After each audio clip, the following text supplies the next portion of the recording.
Not the cleanest, but it'll do. There. There it goes. Every drop's clear. Just takes a little patience. Not bad for a piece of cloth and an old bottle. Water.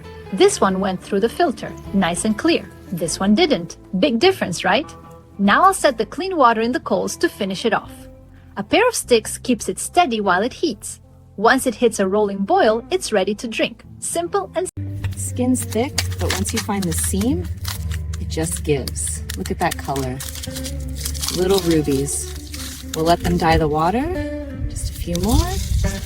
There it is. Pomegranate over the fire. That's perfect. Sweet, smoky, and just the right warmth.